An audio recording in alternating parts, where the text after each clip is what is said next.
It's Dorothy Guiding with Scrapbooking Quebec. Today I'm here for the Scrapbook Nerd Online Shop, and I'm going to be creating that layout you see on the screen featuring products from the Simple Stories Hello Today collection. Now in a moment I'm going to show you the material I selected for this project. I have some paper, ephemera packs, as well as stickers. I got all of this collection at the Scrapbook Nerd Online Shop, so I will link up the shop as well as everything I'm using in the description box below in case you're interested. I'm going to start with a piece of 12 by 12 Basil Vanilla cardstock. Now this Basil Vanilla color works perfectly with the off-whites that are found in a lot of Simple Stories collections.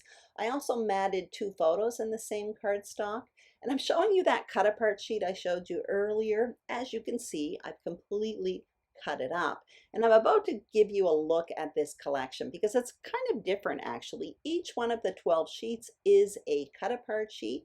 One side is the cut apart sheet to a month of the year, and the flip side is a printed paper, and they all coordinate really, really well together. So there are 12 different sheets of paper, and later on you're going to see there is a sticker sheet that goes with that collection pack as well. Now this is my 6th page I've created with this collection, so I do have a handful of scraps at this point, and that's what I'm showing you right now.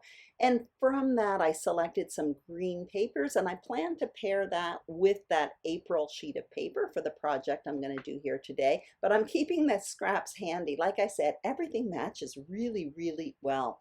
Now I'm going to show you these two ephemera packs in a minute. The larger format one is a new thing from Simple Stories. They're called page pieces, so it's like a mini ephemera pack with 12 pieces. And that smaller format ephemera pack, that's just your regular ephemera pack. I just showed you some dies from Memory Box called Wooden Alpha. I'll talk about those later. And that sticker book of alphas from Simple Stories, I end up not using it. I do have a tray handy, and what I did was I went through my ephemera and I just selected some pieces that I thought I may want to use. And now I'm going to dive right in and start preparing my foundation page. So I'm playing around with my pieces of paper here. Basically what I'm trying to decide is which one I want for a border on the left hand side, that green tone on tone or that polka dot you see up in the corner. I end up going with the green tone on tone, and that polka dot one is going to be my photo mat. So I will put measurements for all of this on the screen in case you're curious what I'm doing. So I'm showing you how I plan to set up my page essentially.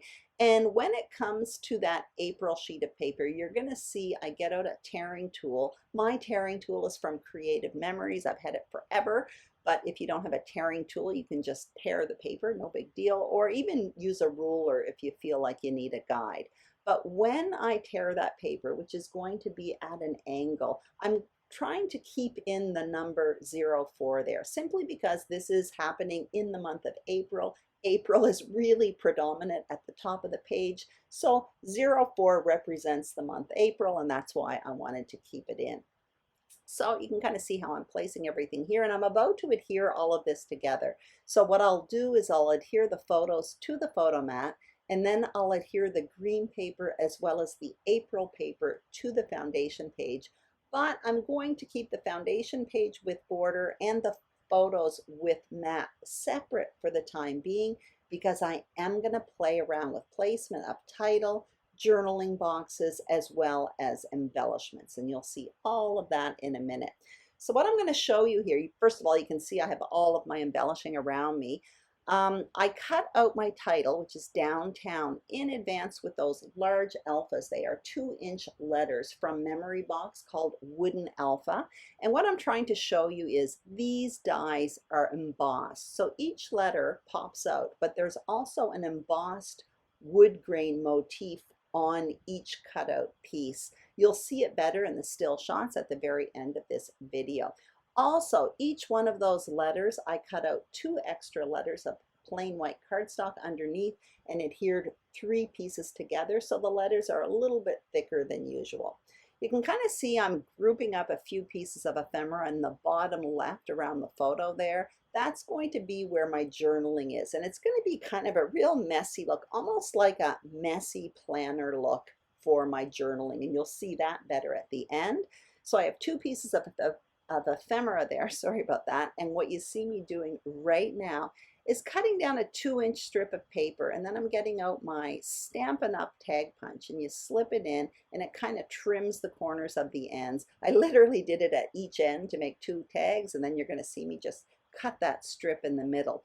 If you don't have a tag punch, all you have to do is take a strip of paper, angle the corners at the end, and punch a hole in the middle, and you have a tag. So you're going to see I'm going to place one at the top there behind April and one at the bottom. And that's going to be where my 2 main embellishment clusters are going to be. I end up creating a 3rd spot to create a visual triangle later on, but it's going to be very, very small. So now what I'm going to do is continue placing my embellishments. So I've got that little box there. Actually, it's a journaling box. It says right now, but I'm going to use it like a label just to introduce another layer up top there behind the word April. And then I'm coming in with a little floral cluster, another ephemera pack, another ephemera piece, sorry, a larger one for the top and a small one for the bottom. And the ephemera pieces I'm using come from both of those ephemera packs that I showed you early on. So now I'm going to speed this up and I'm going to adhere it all to the page. And also I want to point out that that little orange tab at the top that says right now, you may have noticed I ended up cutting it off because it was kind of like a journaling box underneath, but I'm only using the top. I often do that with ephemera pieces. If it's going to be completely hidden, I cut it off and then I'll use it on another page. When it comes time to adhering those flowers, I end up adhering them with foam adhesive, and I back them with a bit of cardstock first, just so that they're not wimpy and they don't bend. Now you're going to see me do that with the flower at the bottom, but not at the top. I ended up doing that one off camera. You can see I also adhered the title down, and then I stopped the film and continued. So the title kind of acts like a shelf underneath the photo cluster there. So I'm almost done here. Like I said, I'm adhering these last few pieces here, but I do have to come in and do some finishing touches. And I often have to adhere most of my stuff down and then come in at the end with the finishing touches. It's simply the way my brain works. When I have too many loose pieces on my desk, I just can't continue. It's like I can't see past that. So what you're going to see when I come in at the end is I end up getting out my sticker sheet. First, I put this little word ephemera piece under the word downtown. I actually adhere it, but when I get out my sticker sheet, that gets dropped. Now at this point, I feel like my page is done, but I still have stuff left to put on. Stuff that would actually work on the page, including an adhesive coffee cup, which would be perfect for this page, but I just can't seem to fit it in. I end up going with a little tab that says documented, and I tuck it behind that photo in the top right. I'm happy with that, and in addition to that, it adds a little bit of green to that corner.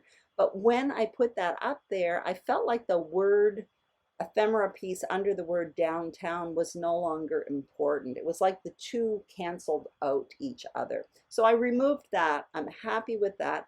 And all I did off camera was my journaling. You can see it in those boxes in the bottom left there. And I added 2 self-adhesive brads to those tags, and that's it. I just want to talk about the journaling there. As you can see, I have it in 3 different spots, and I really kind of like that look. It gives kind of a messy look. Honestly, it looks like a messy planner / scrapbook page. The journaling box in the middle, there were lines already on it, but the lines were quite far apart. And in order to achieve that look, I needed the writing to be closer together. So what I simply did was drew lines in pencil in between each line that was already there on the journaling box. I did my journaling and then I erased the lines. So then I achieved the look I wanted. The other 2 journaling boxes, the lines were spaced properly, so I didn't have to do that. So that's it. Anyway, I hope you enjoyed this video. If you did, please give it a thumbs up. If you haven't subscribed to the Scrapbook Nerd YouTube channel, we would be absolutely thrilled if you did. The same thing for my channel, Scrapbooking Quebec. Also, make sure you check out the Scrapbook Nerd Online Shop. The link's below. They're getting new stuff all the time. Thank you so much for watching. Have a great day, and I'll see you soon on YouTube. Bye-bye.